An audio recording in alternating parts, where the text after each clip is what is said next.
So there's no doubt about it that things have changed and things are changing.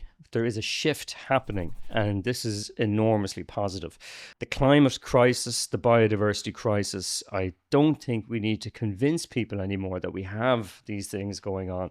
So I don't get the blank expressions anymore when I talk about how nature in Ireland has gone down the toilet. So that's it may not sound like a good thing. That is progress.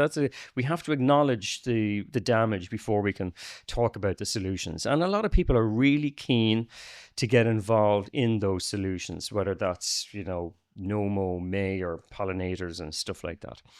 We've also seen some, concrete successes. We have, even since I wrote Whittled Away, and this is not attribution, by the way, I'm not, this is not cause and effect. But I mean, in the last 10 years, we have seen the return of cranes, the return of marsh harriers, there was a sturgeon found in the waters around the southwest of Ireland only last week.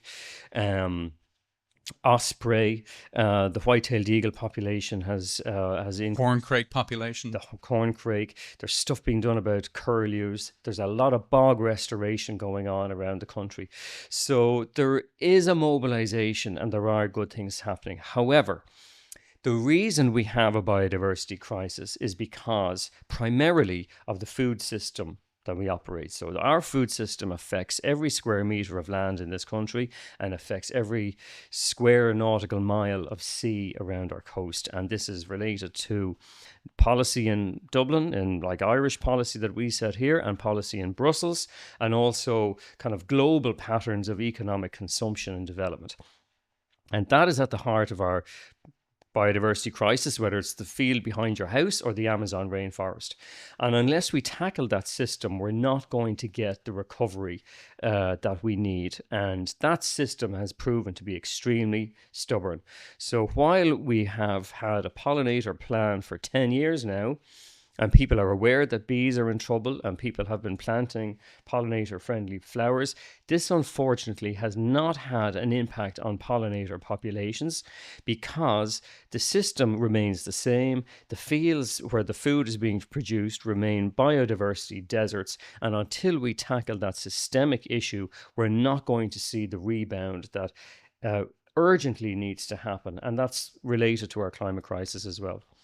In an idealistic world, as you say, ecologists and purists would love this, to return all the land to wilderness. But realistically, we need to feed ourselves, we need food, all this kind of stuff. Is it possible to balance these two things? Yes, is the very short answer. This has been worked out, not by me, I'd have to say. A lot of scientists have been working on this challenge. So it is a system insofar that it's very much interconnected.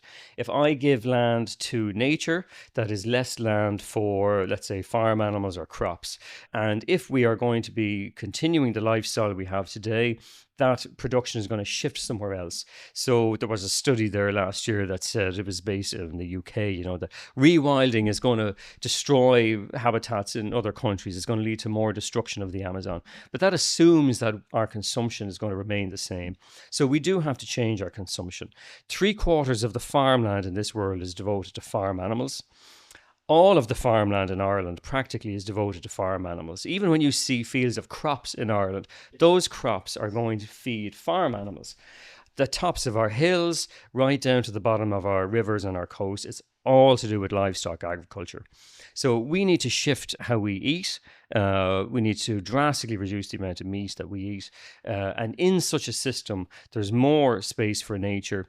In Ireland in particular, we need to start diversifying the food we produce. We need to be producing food for people. Those farmers who are growing fruit and vegetables in Ireland, I think there's like 20 of them left in Ireland. It's completely dying out because that system has driven them out. So we need to rebalance it. This can be done, but in order to do that, you are now facing very powerful and well-resourced economic powers, lobbyists and so on, who are profiting from the current system and don't want it to change. And we have seen, let's say in the row over the nature restoration law in the last couple of years, they are absolutely willing to use all and any means to prevent change in the system. So that's really where the fight is at.